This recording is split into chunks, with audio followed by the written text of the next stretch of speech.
to whatever you want going into the finals, right?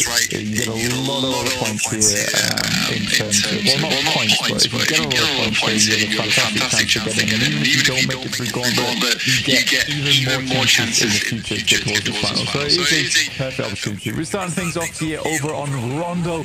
I'm sure some of you may have seen this map previously over on some of our other PMSLs, but if it's first time tuning in, we do have a new map in. It is this one. It has the recall system that the guys on the desk were talking about, and the one gal, of course, which allows teams to get back into the match should they get knocked and flushed. It's an interesting mechanic. It does make it quite chaotic at times. Absolutely. If you're wondering, where can I find these recall beacons? Well, it's the handy green hearts all over the map. They'll be visible on the mini-map as well, but it looks like we're already in for a fast start here. R8 dropping down with Alpha 7 over on the northwest side. Blank, it looks like Alpha 7, though, they've already taken a knock and a flush. But remember, the recall beacons exist, so it's not all done and dusted for the player from Alpha 7. There's a second falls as well. I think it's time to turn tail and get on out of there. I think they actually do already have an outpost ready to res if needs be from the guys on Alpha 7, so that's fine, should be okay. I think that when you look at this over on Rondo as well, what you typically see, decent nade to start off with 2, and ID7 looks to move up. Ida, sorry. Amori. Dangerous though. Yes, shotgun. Oh, he's only got 2 more rounds though. 1. No, we can't find it. The AKM in the back pocket though, and the swap out is good for the turn and the spray, but the vents don't keep him safe. A couple more breathing holes than he would like there, and get slashed to bits in the end. R8 able to get a lot of points. In the meantime, Blank, we've got another hot drop going on between Virtus Pro and... Oh, is that a full squad wipe? Or is that just the flushes coming through? I think it was just the flushes. It's scrappy. It always is really scrappy at the start here as well. Finding Revo. Alpha 7 look to get back into the mix here, in fact, after that double knock occurred upstairs. Squeeze out underneath. GS9, pretty decent submachine gun exclusive to Rondo. Amori's looking for the parachutes. Not seeing any just yet.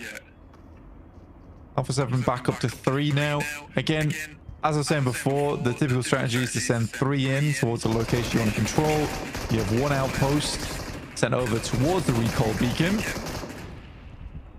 Ooh, what's the battle of the M249s? Plenty of lead being thrown either way. Not too much connecting though, but in the end it was Marso to win that little duel there. You can see we've already got a lot of elims on the cards, Blank, but only 2 people are currently flushed. Make that 3 now.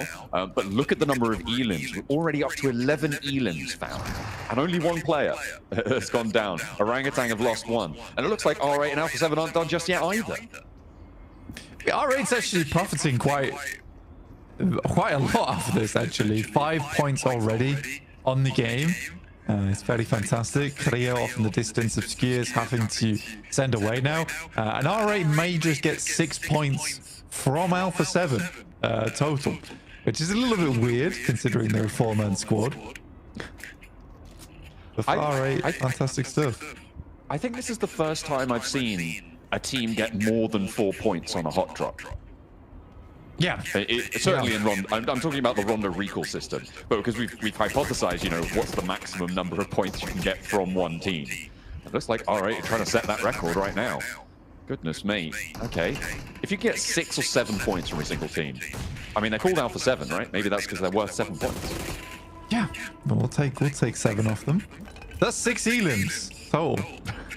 But also that indicates that Alpha 7 has lost the fight twice, which is not great for the prospects of Alpha 7 going forward. I mean, losing to R8 as well, in the past, that might have seemed as like a big upset, but I think R8's actually improved a lot over the years. Most of those players are veterans now of the game. They've been playing a very, very long time. I think they're all very good. There's some small changes here and there. But yeah, I think Marth's always been a bit of an underestimated player, and he's consistently been getting better. Ida also has just always been a strong suitor on that team. So I think for R8, you know, that is a fantastic start for them, but also not too surprising considering their uptick in their trend. So, I mean, it's a great start, right? If you want to have a big game, crack on with Rondo. Get towards the top of the gauntlet. Alpha Gaming starting to make their move from Yulin down towards that southeast side. Crashing into the rocks there. Zol not going to go any further. Maybe spotted a couple of mad balls ahead of him. And decided, you know what, I'm going to wait for the rest of my team to handle this one. Man, APG's got brightness on maximum there. Like he was gazing into the sun. The screen was illuminating half the stage. Really switch the phone up to 120% on the brightness. Hey, you know, they can handle it, those phones. They got all the bells and whistles. Thunder Talk. Oh, sunglasses get a point off the wall. Yeah, I don't think they put sunglasses on your face. I think they're just short of that feature. But everything else, they pretty much got it on lock. Mad balls crashing in, and Kara, Tulika spots one of them. Also has to crawl back upstairs. Remember, the recall beacon still active, still accessible potentially, although it's going to get harder in the middle of the circle, which is where we find ourselves right now, Blank. It is going to be a little bit more difficult to find those recall beacons. And losing a player here is a little bit more terminal than perhaps losing a player further towards the outside. It does get a little bit tough. That's the sacrifice you have to make, right? If you want center, likely you're not getting a second chance here. Certainly possible to make happen, but by the time you start heading center, a lot of teams start to gatekeep on these recall beacons, which is something that's happening a lot more frequently. And I do think that this initial stint of eliminations, of aggression, does start to die down a little bit as teams head on over towards that early game, that mid game. I'd say that probably kicks in around about 12-13 minutes here on Rondo, but it can kick in a lot later, as we've seen in previous CMSLs where things get really dicey the entire time. The question is whether it's really worth it or not, and I think teams haven't quite figured that part out yet. I think there's still decisions to be made whether to send 3 in, get some points here and there, and just send 1 out towards the center of the circle. There's decisions from certain teams. I mean, Papara Supermassive did this where they actually profited quite a lot off of Rondo individually by playing a 4-man all the way through to the end game. They never really participated in those early fights, but they were still getting a lot of big points, because by the time they got towards 80 minutes where they were stacked, they were looted, they were ready to roam around as 4, there was still around 50 players in the lobby. So you still have a lot of time to pick up those points. Absolutely. Right now, I'm looking on the map at Kaya Blank in the middle. And they are on a 2-2 split, currently looking at 2 recall beacons, and one of them just went up massively in value. I'm expecting that they've regrouped to the east now. No real reason to stay on that western side one. Get a move on, because you know that recall is so valuable for you. Kaya wants to keep that one under control. Alpha 7 still has 2, by the way, in the northwest side. And they are now near Virtus Pro. R8, they feel like, you know what, 6 points is enough. We'll crack on, lads. See you guys later. You'll stick around as 2 in the blue. I mean, for Alpha 7, that second fight was really poor. The vision was that after that double knock, they were going to try and clear up the fight from there for R8 and deal with them. Unfortunately, there was a quick response from their side, and suddenly Alpha 7's plans get massively cut to shreds. Now they're sat on the outside edge, trying to move in. Real difficult maneuver now to make. I mean, they're passing through VP as well, and they sort of have to make a straight shot towards the circle if they want to catch a recall beacon in time and still have a chance to get some loot on board before you're transitioning towards those late game fights. I think it's tough for Alpha 7. I don't think that this initial match is going to go all that well for them whatsoever. Good shot from CEO over towards Soldus. Real quick put down from him.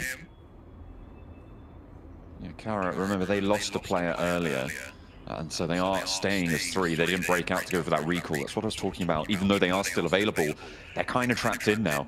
So Madballs being able to find that opener, really very valuable. And it looks like they are still under caution, but CEO as you saw there, getting that knock over to Solus. That should be fairly resable. Uh-oh. Poser has to live under the cover fire of his teammates there as Lemon nearly takes him down out of the rotate. It's one of those tough things, and it's a good point to bring up, is that if you're knocked and flushed towards the center of the circle, typically you're not getting that player back up again. But there's also that thing that's talking to you in the back of your head, right? The evil voice that sometimes you get, that tells you that maybe you could go for one of the recall beacons. I think that is something that you kind of have to disconnect from your mindset in these games. If you're going down towards the center, you have to play on as 3. Yes, there's a possibility you can play on as 4, but does that possibility pose more risks? Most likely. So I think that teams do struggle with this idea of making those bold plays. I think if you go down to 1 or 2 players, I think it's absolutely fine to try and go for one of those maneuvers. It's probably not going to work out, but if it does, you know, you salvage the game off the back of it. But I think playing as 3 is absolutely fine if you are center. Nades over the top. This is Kara down to 2 now as Wolves took their 3rd player out. So it's just Lewis and CEO, and Nade bounces on the backboard, and it manages to land on target. The circle shifts out to the side, so this has to hurry up on the fight, and I think that Mad Bulls is just going to be able to close this one down here and now. CEO, though, has something to say, and Nade out through the door, stops first breach, gives him a little bit more time to play with. Teams are going to be leaving from around them, so not too much danger of third party, as Nade starts to bounce on in, and he goes down to the bombardment in the basement. Too much to handle. CEO, you're fired. Given the old basketball maneuver there as well, bounced it off the floor into his face. I love that nade. You don't see those all that often. This is very messy right now, and I mean, we didn't really talk about the circle too much, but this has shifted over towards the eastern side. There is a lot of space down towards the southern edge of Yeongu right now on Jadena City that is available. This circle could push towards as well. Most teams are sat down towards Tulang right now on the south side. Huge amount of water involved. It's a very uncomfortable circle, very, very uncomfortable, and you can tell that just by this terrain that you're looking at right here. It's, you know, small divots to play in, small defiles you can set up, but other than that, very rough. And I mean, this is where you really want to be able to use the destructible terrain to your advantage, right? Being able to bomb out some of these areas with the nades, create those small craters is going to be very, very useful. More so than this is having buildings like GS. That does make your life a lot easier. Yeah, that's a big advantage right now. Coming in through on that south side, a little bit closer to Tuling. I think the teams on the south are going to have a little bit cleaner of a time for now, but I think as things move forwards, it is the teams further up towards the north where Thundertalk were playing before, and well, actually where DXavier are trying to send towards right now. You can see they're trying to get around the edge of this one, regroup onto Lambor, who is their northmost point blank. They're 3 players behind, and they are sending it forwards. They managed to find a sliver through. This is good scouting coming through for DXavier. They find themselves on the coastline on a nice little plateau. Yeah, it's not bad at all. And for DXavier as well, there's always this chance to move over towards that northeast side and try and cross the water if the circle does shift towards the northeast. It's there's a chance there. I'm not going to say it's like a startlingly large possibility, but it is one of those positions you do need to be aware of, which is quite like DRX's spot. They haven't set themselves up for a massive elim game, but should the circle move over towards the eastern side, they have the bridge to work around, and also they could just gatekeep if they wanted to, and that's where they could pick up a lot of eliminations in the chaos and the panic that ensues after a circle like that. But as usual, I'm going to set all this up, and we are not going to go towards the eastern side, so I won't talk about it until that happens. In the meantime, Thunder talks over towards that central arena, like you said, alongside with DXavier. Well, maybe I do need to talk about it. Completely undefined, right? Completely undefined. I'd say it was slightly more over towards that northeastern side in terms of land. But yeah, I think that you just have to, you pretty much have to stick to your guns here. If you're up for 7, you are having a great time off the back of this. Mad Bulls moving into GK. Very, very bad stuff here happening for them. But luckily, Flip's on the outside. Wonderful off-angle player, but he's got 2 enemies to deal with here in front of him. Safji and Ragnarok. See what Flip can get done here. He's very good when it comes to clutches, usually, for Mad Bulls. Oh, Ragnarok rolls on in and finds the two players. I think there might have been three on the middle there for the Mad Bulls. Flip with a nade on in, looking to try and stop Ragnarok from doing any more damage here. But the rest of his team has melted. He might be an off-angle player, but now he is the angle. And we'll have to try and find something. Nice. A real big re-knock there as Ragnarok actually has to send around the edge. But fortunately, he is kowtowed down behind as Regnum Kaya chime into the fight. There's off angles everywhere, Blank. This is the messy area we were talking about. This northern road, so difficult. That's a bold push, very, very bold push from Flip here.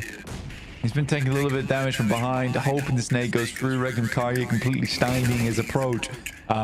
I think it's a very smart play from Ragnarok as well to immediately switch back over towards the rest of the team. It put the pressure on Flip in a big way where he had to speed up his gameplay, accelerate a little bit because it meant his teammates dying. And Ragnarok might just get... I think getting the full team res is going to be a bit difficult. Maybe if he cleaned this up slightly sooner. There's a slight indecision here. I know Regnum Kaya should be able to clean up the pieces nice and easily. There we go. They are indeed eliminated. Regnum Kaya now up to 5 elims. They've lost one of their players, but there's still plenty of firepower for them to play with, and 5 points is not a bad game by any stretch. Now, we head over to the route out of Jejina City, the bridge mouth here where Arena have sat. DRX were up in the buildings for a long time, and now they want to exert more control over the area and get past this Arena blockade on this northeast side. But R8 are pushing in from the west. They're already up to 7 elims, like they've had a hot start to the game, and they want to continue taking out Junbin like it's nothing. Hyunbin going down is pretty problematic. I mean, Hyunbin's probably one of DRX's better players as well. So him going out early there is pretty tough. Soaz now has a very, very big task ahead of him. But I would say that, you know, probably second best on the team here for the squad. Is able to take out one, making this into a 3v3 versus R8. Now, R8 could continue the warpath here since taking down the Brazilian squad in Alpha 7. Look to push out now. There is enemies all around though. Ooh, giving them the quick start steps, but it's not going to phase them at all. R8 have been through the ringer already, and they know the tricks of the trade. They'll move up to the north side now because Arena are struggling against one. They're getting mashed up across the road. What on earth just happened over there? R8, the major profit makers, though, on this engagement on the south side with IQ over the horizon. They continue to push up north. Yeah, I mean, disgusting Molotov going through from QXE. He's able to fight a lot of damage. Luckily, Prestige is able to move around the side, get the backstab, but he was putting up a valiant fight. Well, I don't know what to say here. This is such an evil circle to start off the day. In fact, just to start off PMGC in general. And Alpha 7 get incredibly lucky with this one. I think that's the play you have to make if you're a two-man squad, is you head to the unknown side of the map, which in this case is northeast. But they get so lucky this continuing to be in the circle in stage 5. I mean, by stage 5, you're usually assuming the circle to pick one of two land masses to go to. But because this has been so central each time, the algorithm basically just says, well, we just have to split. Yeah, it's a real nasty circle right now, and I mean, at the start of the game, playing like lemmings, you think that Alpha 7 do need to have a little bit of an uptick on performance there. As a rotate comes through for the Wolves, they're trying to crash on in. They do not have any other option. Thundertalk are going to be on the defense here. Plenty of teams trying to crunch their way through, as well as R8 try and move up north towards the IQ position, but they are finally falling. With 12 elims, though, they've already had a banger of the game. A nade onto the outside leaves just the one player now, Baton. For Wolves, alive, up on the wall, dancing around, trying to find an opening, but it's not being presented. Thundertalk playing solid, stalwart on their defense, and there's nothing doing. Now he's at long range with the shotgun, and he's got to keep the lead pouring out, but it's not going to be enough to get all three. But goodness me, it was close. I mean, it's the correct move. It's the correct move from Thundertalks. It was slightly less glamorous than they were hoping potentially, but it is the right move. Is to send 3 out on a quick spin there to take down Baton, because the way he was running around, I think they realized that they were just going to be wasting nades, sending out the window, hoping for something like that. If they get this done right now, it means they can have a lot more pressure over towards the future. DXavier played a blinder here on this game, moving over towards that northeastern position after seeing that circle and getting it done so effectively. APG with some good nades as per usual, but one is sent back their way in Scarface as well as Ketch, doing a huge amount of damage. Now APG down to just Doc on a sliver of HP. We talked about them a lot earlier, Blank. DXavier making that rotate in has really paid off. I mean, the circle's helped, but they have managed to maintain that position on the north side here. They are not across the water. They are still on that southwest side, and they are rotating through. They've had oversight on so many of these fights. I mean, we saw brilliant nades just then, but none of them really mattered for the teams throwing them because of so much pressure coming through from DXavier's position. They have held a really nice 4-man split as well, which I'm sure the desk will talk about at some point, but being able to do that over towards that tree line is not easy. There's plenty of positions teams could backstab you from, but I think they were keeping tabs on the circle very, very well. And immediately, as you saw there, as soon as the team got anywhere close, that's where they started to open up. VP, who did fantastically well within their own region, now have set themselves up beautifully on this north side. They're one of the last to the circle as well. They were on a similar trajectory to Alpha 7, so both teams had similar ideas here. But in their case, VP has 4 players as opposed to Alpha 7's 2, so has a much larger chance at taking this game. I think for TX